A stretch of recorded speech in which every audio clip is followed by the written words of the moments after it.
Hello everyone, आज हम problem solving concept के बारे में जानेंगे जो कि हमारे एजुकेशन में हमारा ये कॉन्सेप्ट है। तो आज हम इसको लर्न करेंगे, इसके बाद ये आपको ईजिली समझ में आ जाएगा कि प्रॉब्लम सॉल्विंग जो कॉन्सेप्ट है वो है क्या। जैसे कि नाम से ही पता चलता है कि प्रॉब्लम सॉल्विंग है, जो भी हमारे सामने जब कोई प्रॉब्लम आती है तो उसका हम सोल्यूशन कैसे ढूंढते हैं। In cognitive psychology, the term problem solving refers to the mental process that people go through to discover and analyze and solve problem. ये हमारी जो मेंटल प्रोसेस है, एक हमारी मानसिक प्रक्रिया है जिसके जरिए हम अपनी जो प्रॉब्लम है हमारी उसका हम सोल्यूशन ढूंढते हैं, उसको हम सॉल्व करते हैं। ठीक है। The ultimate goal of the problem solving is to overcome obstacle and to find solution that best revolves around the issues. जो भी हमारे आसपास या हमारे जो इश्यूज़ हैं, जो भी हमारी प्रॉब्लम्स हैं, हम उनको सॉल्यूशन ढूंढते हैं, उनको एक सॉल्यूशन ढूंढ लेते हैं, उनका समाधान हम कर लेते हैं। समस्या समाधान एक ऐसी प्रक्रिया है जिसे समस्याओं का विश्लेषण करना व समाधान का खोज करना शामिल है। समस्या समाधान का अंतिम लक्ष्य बाधाओं को नियंत्रित करना है व सबसे सटीक व प्रभावी समाधान ढूंढना है। अब हम इसके देखते हैं, हम आगे जैसे इसके बारे में जानेंगे तो हम देखेंगे कि हाँ जो इसके स्टेप वाइज कैसे हम प्रॉब्लम को सॉल्व, क्या कुछ हमारे लिए ज़रूरी है जब हम किसी समस्या का समाधान। तो स्टेप होते हैं हमारे कुछ प्रॉब्लम सॉल्विंग के, तो हम वो जानेंगे कि हाँ कौन कौन से स्टेप हैं जिससे हम सॉल्व करते हैं अपनी किसी भी प्रॉब्लम को। In order to solve a problem it is important to follow a series of steps. These steps are known as problem solving cycle, हम इसको बोलते हैं, जाना जाता है प्रॉब्लम सॉल्विंग साइकिल के नाम से। Which include developing strategy and organize knowledge. जो हमारी स्ट्रेटजी जो भी हम बनाते हैं वो सब हमारे इसमें इंक्लूडेड है। जो भी हम जिस तरीके से अपने नॉलेज के द्वारा जैसे भी हम प्रॉब्लम को सॉल्व करते हैं वो हम स्टेप बाय स्टेप करते हैं, किस तरीके से करते हैं वो हम जानेंगे। तो ये मैंने आपको जैसे दिखाया है कि सबसे हम देखते हैं किस तरीके से हम चलाते हैं जब भी हमारे सामने कोई प्रॉब्लम होती है, किस तरीके से हम उसको सॉल्यूशन ढूंढते हैं। सबसे पहले आइडेंटिफाई करते हैं हम, जब हम किसी नॉलेज के बारे में किसी प्रॉब्लम के बारे में जब हम जानते हैं कि हाँ प्रॉब्लम है क्या। फिर सेकंड होता है आइडेंटिफाई यानी कि हिंदी में पहचान, एक्सप्लोर यानी खोजना, अन्वेषण करना। थर्ड फिर हम चलते हैं सेल्फ गोल, लक्ष्य निर्धारित करना। Fourth is look at alternative, विकल्प कोई हम जो भी हम लेते हैं वो सिलेक्ट। फिर होता है चयन, पांचवा। और फिर होता है इम्प्लीमेंट, उपकरण। और फिर नेक्स्ट लास्ट में होता है एवेल्युएशन। तो इस तरीके से इसका एक साइकिल चलता रहता है। तो अब हम वन बाय वन देखते हैं कि किस तरीके से हम जो आइडेंटिफाई करते हैं प्रॉब्लम को और कैसे हम उसका सोल्यूशन ढूंढते हैं। Identify the problem, it is wedge of the whole process, it is a wrong problem if a wrong problem is identify the whole process get futile. देखो कोई भी जो हम सबसे पहले जो हमारे हम कह सकते हैं अगर आए कि बेस जो कौन सा है हमारे जो प्रोसेस का, इसका तो बेस है हमारा आइडेंटिफाई। सबसे हम पहले हम प्रॉब्लम को जानते हैं। देखो अगर हमारे सामने कोई भी समस्या है, कोई भी समस्या, अगर हम उसको जानेंगे नहीं पहले, अगर हम उसको सही तरीके से, जैसे इन्होंने लिखा है, अगर हम गलत तरीके से उसको आइडेंटिफाई कर लें तो सारी जो हमारी प्रोसेस है वो ख़राब हो जाएगी। ठीक है। तो हम सही उसका परिणाम नहीं निकाल सकते, सही हम सॉल्यूशन नहीं निकाल सकते। अब जैसे अब छोटा सा हम एग्जांपल लेते हैं, हम कोई टेस्ट देते हैं, हम कोई एग्ज़ाम देते हैं, अगर हमें ये नहीं पता कि वो कौन सा चैप्टर उसमें से करना है और हम पूरी बुक चाहे टीचर ने दिया हो कि आपको ये कोई 5-6 जो हमारे टॉपिक हैं उनमें से आएगा, लेकिन हम ध्यान से नहीं सुनते, हम क्या करेंगे, हम सारा पढ़ लेंगे और फिर जब एग्ज़ाम सामने आएगा तो हम पछताएंगे क्योंकि हम सही तरीके से उसको कर ही नहीं पाए, क्योंकि टाइम कम था, हमने चीज़ों को ज़्यादा पढ़ा। लेकिन अगर हम सही तरीके से सुनते, सही तरीके से हम करते तो हम उन टॉपिक्स को अच्छी तरह कवर कर लेते। तो वही अगर हम समस्या हमारे सामने, जब तक हम उसको आइडेंटिफाई नहीं करेंगे, सही तरीके से जानेंगे नहीं कि आखिर समस्या है क्या या फिर उसका समाधान हमें कैसे ढूंढना है, तो वो होता है सबसे पहले हम आइडेंटिफाई प्रॉब्लम करते हैं। सेकंड पॉइंट है हमारा एक्सप्लोर द प्रॉब्लम। उसके बाद सबसे पहले हमने आइडेंटिफाई किया प्रॉब्लम को, अब हम करेंगे एक्सप्लोर प्रॉब्लम को। After identify the problem, its root cause should be find. Often people focus on symptom or effect of the problem, but ignore the real cause. तो हम क्या करते हैं, कई बार हमारे सामने समस्या होते हैं लेकिन उसके जो रियल कॉज है उसको हम इग्नोर कर देते हैं या हम उसको देखते ही नहीं हैं, हम उसके सिम्टम या उसके इफ़ेक्ट पे चले जाते हैं। लेकिन सबसे पहले हम उसको प्रॉब्लम के कॉज को देखेंगे कि ये समस्या आई कहाँ से है, उसको एक्सप्लोर करेंगे, ठीक है। थर्ड है सेटिंग गोल्स, फिर हम करते हैं अपने गोल्स को निश्चित लक्ष्य को हम सेट करते हैं। After explore analyse the problem the focus would be on making a goal statement that emphasis on the successful end of the problem. हम उस प्रॉब्लम को एक्सप्लोर करने के बाद हम अपना एक फोकस करते हैं, गोल करते हैं कि किस तरीके से हमें एक लक्ष्य निश्चित करते हैं कि हाँ हम इस तरीके से, अब हम हॉलीडे वर्क मिला, हम उसको कैसे सेट करते हैं कि हमें किस तरीके से हम पहले साइंस का काम कवर करेंगे या फिर हम मैथ का करेंगे, किस तरीके से करेंगे, पहले रीड करने का करेंगे या फिर पहले हम लिखने का करेंगे, राइटिंग करेंगे। तो इस तरीके से उसके बाद हम अपना एक गोल निश्चित करते हैं कि इतने टाइम में हमें ये करना है जो भी, तो उसके बाद एक्सप्लोर करते हैं, फिर हम उसको सेटिंग गोल्स करते हैं। उसके बाद हम करते हैं look at alternatives. After analyze and setting up goals the next step is to develop possible solution. This is creative as well as practical steps where every possible solution is identify. ये है हमारा practical, जब हम उसको alternative होता है जब कोई विकल्प हम किस तरीके से उसको करके देखते हैं, या हम प्रैक्टिकली जब कोई काम करते हैं तो हम उसका एक पॉसिबल सॉल्यूशन हम उसमें आइडेंटिफाई करते हैं, फिर हम अल्टरनेटिव एक विकल्प के साथ चलते हैं, ठीक है। There is alternative solution are identify through the following techniques. अब इसके समझ लेंगे हम अल्टरनेटिव है क्या, किस तरीके से हम अल्टरनेटिव को जैसे हम analyse the post solution, researching करते हैं, आस्किंग क्वेश्चन, किसी हम क्वेश्चन पूछ रहे हैं किसी भी तरीके से, जब हमें किसी अपनी जो समस्या है उससे रिलेटेड हम किसी भी तरीके से अपने कोई भी समस्या लगा लो, आप कोई भी एग्जाम्पल लगा लो, तो हम उसके क्वेश्चन पूछेंगे। फिर हम ब्रेनस्टॉर्मिंग होते हैं, जब हमारे माइंड में बहुत सारे हम आइडियाज़ निकालते हैं एक चीज़ को, हाँ ऐसे कर सकते हैं, ऐसे कर सकते हैं, ठीक है। तो जब ब्रेन में कहते हैं एक तूफान चलता है कि हाँ हम ऐसे भी कर लेंगे, हम ये भी कर रहे हैं, हम इस तरीके से कर सकते हैं, तो इस तरीके से ब्रेनस्टॉर्मिंग होता है। रीडिंग करके या थिंकिंग, सोचते हैं, डिस्कसिंग करते हैं, तो ये सब है एक अल्टरनेटिव, ठीक है। तो इस तरीके से हम अपनी प्रॉब्लम को सोल्यूशन करते हैं। लेकिन इसमें एक हमारा एक माइंड मैपिंग, ये भी हमारा अल्टरनेटिव में आता है। माइंड मैपिंग हमारा एक मेन कॉन्सेप्ट है जो कई बार इससे क्वेश्चन पूछे जाते हैं, तो इसलिए मैंने इस माइंड मैपिंग को साथ ही साथ आपको समझा दें माइंड मैपिंग है क्या। सबसे पहले माइंड मैपिंग अब थोड़ा सा बता दूं कि माइंड मैपिंग है जब हमारे पास कोई प्रॉब्लम है, ठीक है, कोई भी प्रॉब्लम लगा लो, जब हम उसकी अलग अलग स्टेप पे सोचते हैं। मान लो चाहे मैं जैसे अभी एग्जांपल बताया हॉलीडे वर्क है या कुछ भी लगा लो आप, या फिर फिर उसमें हम कैसे देखते हैं कि हमें पहले इस तरीके से करना है, ये करना है, वो करना है, साइंस का करना है, कवर करना है, रीड करना है, राइटिंग करना है। आप इसको कैसे, अगर आपको राइटिंग में समझाऊँ तो जैसे हम बीच में किसी अपने कॉन्सेप्ट, हमने प्रॉब्लम लिख लिया, हमारा हॉलीडे होमवर्क है, फिर हम देखते हैं कि हाँ यस पहले हम होमवर्क ये करेंगे, तो हम अपने माइंड में एक मैप बनाते हैं, ठीक है, कि हम किस तरीके से उसको कवर करेंगे अपने, या प्रॉब्लम का सोल्यूशन किस तरीके से निकालेंगे। Mind mapping is another technique that can be used for identify alternative solution, ठीक है। ये ध्यान रखना कि इसने डेवलप किसने किया था, it was developed by Tony Buzan in 1970 में, 1970 में टोनी बोजान द्वारा इसको डेवलप किया गया। To do mind mapping, take a sheet to plain paper and in center right to draw and assume that we solve draw lines out of the main problem each lines। देखो ये जैसे मैंने अभी बताया, ये हम कई बार करते भी हैं, ठीक है। हम क्या करते हैं, हम कोई भी अपनी, जैसे हमें कई बार कोई घर में कोई सोल्यूशन ढूंढना है तो हम क्या करते हैं, हम अपने मैप बनाते हैं कि हाँ अगर हम ऐसे करेंगे, या कोई भी आप कहीं घूमने जा रहे हो कहीं भी, या कई बार कोई भी प्रॉब्लम आती है, बहुत सारी फेसेस हम करते हैं, आप कोई भी एग्जाम्पल लगा लो, तो हम क्या करते हैं अपनी बुक उठा के बैठते हैं, हम कॉपी उठा के बैठते हैं कि ऐसा आप मुझे बताओ, तो फिर हम उसमें सेंटर में प्रॉब्लम लिखते हैं, फिर हम सोचते हैं यहाँ इसका ये भी है, हम इस तरीके से कर सकते हैं, हम इस तरीके से कर सकते हैं, ठीक है। आप खाने में लगा लो, कोई लंच बना रहा है कि हाँ हम इस तरीके से चीज़ बना सकते हैं, कुछ भी लगा लो, आप कोई भी टॉपिक लगा लो, तो इस तरीके से है कि अब जब हम बैठ के ड्रॉ करते हैं, किसी चीज़ को मैप तैयार करते हैं, कोई अब इंजीनियर है, कोई सड़क निकाल रहा है, कोई हमारे देश में पुल बन रहा है, तो उसका क्या करेंगे हम, उसका भी तो इस पहले नक्शा मैप बनाते हैं माइंड में कि हाँ ये हो सकता है, ये हो सकता है, इस तरीके से हो सकता है, ठीक है।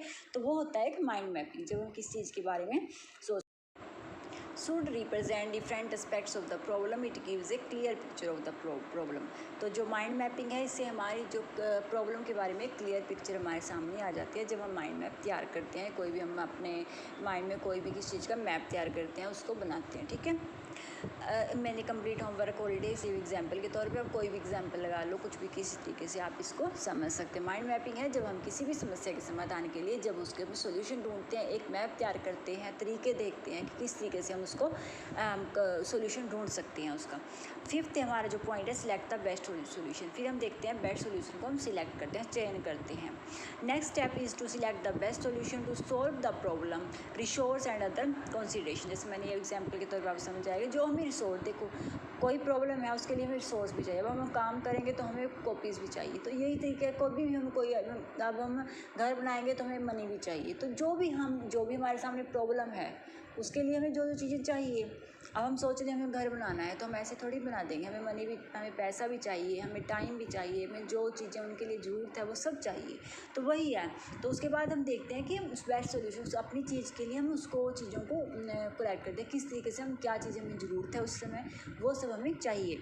Money, time, policy, people, rules, procedure that can affect the solution are also selected. ठीक है। सिक्स हमारा हो गया इम्प्लीमेंटेशन, उपकरण। It is the most curricular part of the problem solving process. Action plan is developed in order to implement the solution of the problem. Action plan confirm the plans and event of solving the problem. तो वो होता है जब हम किसी भी चीज़ को एक एक्शन प्लान, जब प्रक्रिया का हम क्रिया करते हैं, किस तरीके से जो भी हम उपकरण लेते हैं, जो भी हमारे पास इम्प्लीमेंट है, तो हम जब उससे प्रॉब्लम, अपने सॉल्यूशन को, हमारी जो प्रॉब्लम है, हमारे सामने समस्या है, उसके समाधान के लिए जो हम एक प्रोसेस करते हैं, हम प्लान करते हैं, उनको एक सॉल्यूशन ढूंढते हैं हम उसका। तो ये है हमारा फिफ्थ सिक्स पॉइंट। नेक्स्ट हमारे साइकिल का प्रॉब्लम सॉल्विंग की, तो लास्ट पॉइंट है हमारा एवेल्यूएशन। उसके बाद हम इफेक्ट देखेंगे हमारे प्रॉब्लम सॉल्विंग जो इफेक्ट करते हैं। लास्ट हमारा पॉइंट है एवेल्यूएशन, मूल्यांकन किसी चीज़ का। This is the final step of the problem solving process. The effectiveness of the solution is received against the desired outcome in the stage careful analysis of solution done. जब हम last में हम अपने जो हमने समाधान किया है उसका हम जब एवेल्यूएट करते हैं, उसका मूल्यांकन करते हैं। ठीक है। तो ये हमारी प्रोसेस है, हमें याद रखना है किस तरीके से हम पहले आइडेंटिफाई, एक्सप्लोर, जिस तरीके से हम करते आ रहे हैं, तो वो हमें प्रोसेस को उसको ध्यान में रखना है कि इस तरीके से हम अपने प्रॉब्लम को सॉल्व करते हैं। ये हैं जो फैक्टर हैं अफेक्ट करते हैं हमारे प्रॉब्लम सॉल्विंग। जो भी हम, जब हमारी प्रोसेस चलती है प्रॉब्लम, किसी भी समस्या के समाधान के लिए, तो उसमें कुछ फैक्टर भी होते हैं जो हमें अफेक्ट करते हैं, जो हमारे बाधाएं उत्पन्न करते हैं हमारे सॉल्यूशन के बीच। तो चलिए देखते हैं हम कौन सी हैं। फर्स्ट है फंक्शनल फिक्सडनेस, कार्यात्मक सरलता। कार्यात्मक सरलता से समस्या समाधान में बाधा उत्पन्न होती है, क्योंकि इसमें व्यक्ति किसी वस्तु के विशेष कार्य या उपयोगिता के बारे में एक अटल विचार बना लेता है, जिसके कारण व्यक्ति उस वस्तु या दूसरे ढंग से उपयोग समस्या समाधान नहीं कर पाता। देखो वैसे तो मैं सिर्फ इसके पॉइंट लिख सकती थी, लेकिन जो भी मुझे इसमें ईजी लगा कि हाँ इस तरीके सिर्फ एक आप समझ सको कि ये है क्या। फंक्शनल फिटनेस है जब हम किसी भी, जैसे लिखा कोई, हम अगर हमारे सामने कोई प्रॉब्लम है, अगर हम उसके बारे में सिंपली कोई अपनी एक सोच निश्चित कर लेते हैं, या फिर हम उसके बारे में एक विचार बना लेते हैं कि हाँ ये प्रॉब्लम ये है, तो हम उससे पहले ही हम क्या करेंगे, हम उससे घबरा जाएंगे, हम उसको सोल्व नहीं कर पाएंगे।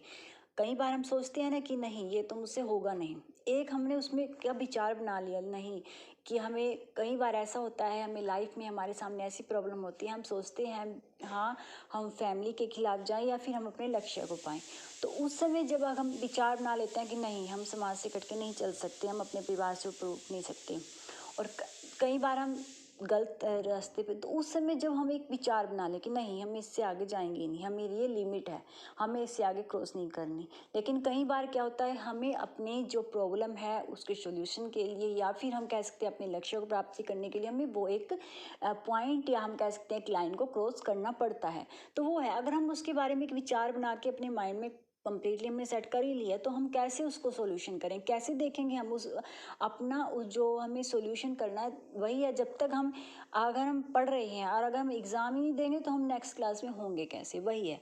तो हमें वही है, हमको किसी चीज़ के बारे में विचार नहीं बनाना, उसको फेस करना पड़ता है, उसको प्रॉब्लम को हमें फेस करना है, तभी हम आगे उसका सॉल्यूशन ढूंढ सकते हैं। सेकंड है अजम्पशन, जब हम मान्यता, कोई अवधारणा, किसी चीज़ के बारे में हमने कोई अवधारणा सेट कर ली अपने माइंड में। While dealing with problem people often move assumption about the constant and obstacle that prevent certain solution. जो बाधाएं उत्पन्न होती हैं हमारे सामने किसके कारण? जब हम कोई अवधारणा, कोई मान्यता अपनी उस जो हमारे उसकी समस्या के बारे में है, हमने कोई अवधारणा उसमें फिट कर ली कि हाँ, ये कई बार क्या होता है, हम कोई भी हम जो कुछ करते आ रहे हैं अपनी लाइफ में, कई बार हम उसके बारे में ये नहीं सोचते कि ये कर क्यों रहे हैं। हम ये चीज़ को सोचते ही नहीं है, लेकिन सिर्फ हमने एक मान्यता, एक अवधारणा अपने माइंड में सिर्फ हमने सेट की हुई है, तो हम कभी भी उसको हम कह सकते हैं, हम उस प्रॉब्लम को या समस्या को या फिर उस भी की एक कह सकते हैं डीपली हम कभी जान ही नहीं सकेंगे। ठीक है, तो जब हम कोई मान्यता धारणा अपने माइंड में सेट कर लें। पॉइंट है हमारा, third point is mental set, मानसिक ब्रीथिंग। समस्या समाधान में कार्यात्मक अटलता, जहाँ वस्तु किसी विशेषता से संबंधित है तो दूसरी समस्याओं का समाधान भी वह उसी विधि से करना चाहता है, जबकि उसे सरल व नवीन विधि की आवश्यकता होती है। ये होता है मेंटल सेट, मानसिक वृत्ति। कई बार हम घर में भी देखते हैं, एक आप कोई भी एग्जाम्पल घर में बच्चे का लो, कोई भी लो, कई बार हम सोचते हैं, कहते हैं उनको कोई भी काम, लेकिन उनका एक वे होता है कि मुझे तो, चाहे उसको आप एक जिद लगा लो, चाहे किसी भी तरीके का बोलो, तो उसको उसी वे से उसको प्रॉब्लम को सॉल्व, बल्कि जब ऐसा नहीं है उसके सामने और भी तरीके हैं जिससे वो और इजी वे में उसको कर सकता है, लेकिन नहीं, उसको तो अपना एक मेंटल सेट किया हुआ है कि मुझे तो इसी तरीके से काम करना है बस, चाहे वो उसमें उसका टाइम भी जाए, उसको में प्रॉब्लम भी ज़्यादा हो, उसकी मेहनत भी ज़्यादा से ज़्यादा लगे, लेकिन नहीं, लेकिन उसका एक माइंड सेट है कि मुझे तो इसी तरीके से सॉल्यूशन इसका करना है। मान लो जैसे कोई हम क्वेश्चन है, अब हमने मैथ का कोई क्वेश्चन हमारे सामने, प्रॉब्लम हमारे सामने आ रही है, हमारे टाइम में कुछ होता है, लेकिन आज के टाइम में अगर हमें कोई क्वेश्चन समझ नहीं आ रहा तो हम क्या करेंगे। लेकिन कई होते हैं कि हम लगना है, चाहे हमें पता नहीं है उसके बारे में, सिर्फ उसको हम टाइम वेस्ट करते रहेंगे। लेकिन एक बच्चा होगा जो क्या करेगा, टीचर से पूछेगा, नहीं भी उस समय टीचर अवेलेबल है, ट्यूशन नहीं अवेलेबल है, तो वो क्या करेगा। आज के टाइम में फ़ोन है, गूगल है, हमारे पास यूट्यूब है, काफ़ी हमारे पास ऐसी ऐप्स हैं जो हम सॉल्यूशन देख सकते हैं। तो वो क्या करेगा, एक दूसरा बच्चा है वो उसको क्वेश्चन को उसमें सोल्व करके देखेगा कि हाँ ये किस तरीके से समझ लेगा, यूट्यूब से समझ लेगा, कहीं भी से जहाँ भी उसको ये समझ में आए वो समझ लेगा, और उससे रिलेटेड फिर और क्वेश्चन करके देख लेगा जिससे उसका ईजिली हो। लेकिन एक बच्चा होगा नहीं, उसको ये जिद है कि मुझे तो अपने आप ही करना है। यार जब तक हम उसके सॉल्यूशन को, या हम कह सकते हैं उसके सही रूल से नहीं उसको करेंगे, कई बार ऐसा होता है हम भूल जाते हैं, किया होता है, लेकिन जरूरी नहीं कि हम हमेशा सही हों। तो हमें एक बार अगर हम उस चीज़ को दोबारा समझ लेंगे तो हम छोटे नहीं हो जाएंगे। हमें अगर एक कोई पॉइंट समझ नहीं आ रहा है, लेकिन हम सोचते हैं कि अगर हम दोबारा उसको पूछेंगे तो हम कहीं छोटे फील ना हो जाएंगे, ऐसा कुछ नहीं है। कई बार हमें समझ, अगर हम उसको चीज़ को दोबारा पूछ लेंगे, या एक बार नहीं, 2 बार 3 बार पूछ लेंगे, तो इसमें हमारा ही फ़ायदा है। तो ये है, कई बार एक इंसान मेंटल सेट कर लेता है कि मुझे तो इस तरीके से ही करना है। फोर्थ इज़ एनेक्साइटी, दुश्चिंता, यानी कि कुछ समस्या ऐसी जो व्यक्ति में अधिक चिंता उत्पन्न कर देता है। जब अधिक मात्रा में व्यक्ति चिंता उत्पन्न हो जाती है तो इसका समस्या समाधान पर बुरा प्रभाव पड़ता है, और व्यक्ति समस्या समाधान ठीक ढंग से नहीं कर पाता। एक ये है, देखो कई व्यक्तियों क्या होता है कि, या बच्चे, स्टूडेंट, कोई भी ला लो, घबरा जल्दी जाते हैं। अब हम कोई मैथ की प्रॉब्लम ले, या कुछ भी एग्जांपल ले लो आप, तो वो हमारे सामने कोई समस्या है, वो पहले ही उसको देख के, ये अब कोई बच्चा क्वेश्चन पेपर खोलता है, उसको सोचेगा नहीं, लेकिन पहले उसके एनेक्साइटी हो जाएगी कि हाँ ये तो आता नहीं है, ये तो शायद मैं भूल गया, तो वो इतनी घबराहट उसको पैदा कर लेगा कि हम हमेशा, हम हर किसी के साथ होता है, एक बार हम एग्ज़ाम पेपर खोलते हैं, हमें लगता है कि नहीं यार काफ़ी टफ है, लेकिन जैसे जैसे अगर कोई बच्चा एक बिल्कुल सही तरीके से सोच समझ कर, बिल्कुल फ्रेश माइंड से करेगा, तो वो धीरे धीरे ऐसा होता है कि हम कंप्लीट पेपर कर लेते हैं। लेकिन कई ऐसे होते हैं उसको देख कर घबरा जाते हैं, और उनकी एनेक्साइटी में वो अपना बहुत बड़ा लॉस कर लेते हैं, घबरा कर काफ़ी कुछ छोड़ देते हैं। तो वो है, तो वो भी हमारे एक प्रॉब्लम सॉल्विंग में काफ़ी प्रॉब्लम क्रिएट करता है। फिफ्थ है हमारा नेचर ऑफ प्रॉब्लम, समस्या का स्वरूप यदि स्पष्ट है तो आसान होती है, और यदि समस्या अस्पष्ट है तो समस्या समाधान का जटिलता आ जाती है। तो वही है, जब तक हम समस्या के स्वरूप को नहीं समझेंगे, ठीक है, तो वही है, जब हमें समस्या, अभी वही मैं जैसे मैथ का एग्जांपल लें, तो अगर हमें उसका रूल पता है या हमें उसका फॉर्मूला आता है तो हमारे लिए वो स्पष्ट है। लेकिन अगर हमें थोड़ा सा भी फॉर्मूला उसका गलत कर दिया, थोड़ा सा भी, तो हमारे लिए वो गलत हो जाएगा। वही है, तो वही, अगर हम किसी समस्या को, पहले हमें जरूरी है कि हम उसको स्पष्ट करें, हम उसको जानें कि समस्या कहाँ से उत्पन्न हो रही है, क्या है, कैसे हमें उसको करना है। ठीक है, नेक्स्ट पॉइंट है हमारा कि अवधान विस्तार, स्पेनो अटेंशन। किसी भी समस्या का समाधान अच्छी तरह से तभी किया जा सकता है जब समस्या के सभी पहलुओं को अच्छी तरह समझकर अधिक महत्वपूर्ण व कम महत्वपूर्ण में विभाजित कर उन पर विचार किया जाए, तभी उचित समाधान पर पहुंचा जा सकता है। अब आप एक छोटा सा एग्जाम्पल लो। जब हमारे सामने कई बार ऐसा होता है, परिवार में कोई झगड़ा या फ्रेंड के आपस में झगड़ा हो जाए, कुछ भी हो जाए, तो कई बच्चे ऐसे होते हैं बिल्कुल इजी वे में अपने फ्रेंड के साथ बात करके उसको समस्या को सुलझा लेंगे। लेकिन कई क्या होंगे, हम उसके मेन पहलू पर तो बात ध्यान ही नहीं करते और बातों को लेकर उसको बढ़ाते रहते हैं, चढ़ाते हैं, लेकिन वो नहीं देखेंगे कि मेन पॉइंट क्या है या हमें इसको सोल्व कैसे करना है। तो वो है कि जब हम किसी तरीके को हम किसी पहलू को पहले, जब अगर हमारे सामने कोई प्रॉब्लम है तो उसके अच्छे बुरे पहले को रखो, उसको हम देखेंगे पहले हमें करना क्या है। पहले हम खुद को, अब उसमें कोई जैसे कह सकते हैं हम कोई वॉइस ना लगाओ, कुछ भी ना लाओ, उसमें एक अच्छी तरह से उसको कंप्लीट करने की कोशिश करो। अगर कोई हमें टास्क भी मिल रहा है तो पहले हम देखें कि हमें किस तरीके से हम इसको सॉल्व कर सकते हैं। हम इसको पहले इसका टफ पार्ट करें या इसको ईजी वे में करें या पहले ईजी उसका कंप्लीट कर लिया, तो वो हमारे सामने कोई प्रॉब्लम है तो हमें उसको देखना है कि हमें किस तरीके से उसको करना है। तो ये कुछ हमारे एक फैक्टर्स हैं जो हमारे, जब भी हम कोई प्रॉब्लम को सॉल्यूशन करते हैं तो उसको हमारे सामने बाधाएं उत्पन्न करते हैं अगर हम उसको सही तरीके से ना करें। तो ये थी आज की वीडियो। अगर आपको अच्छी लगी तो प्लीज़ लाइक किया करो और सब्सक्राइब किया करो। अगर कोई भी पॉइंट में प्रॉब्लम तो प्लीज़ मुझसे कमेंट किया करो ताकि मैं उसको दोबारा करवा सकूं। Thank you.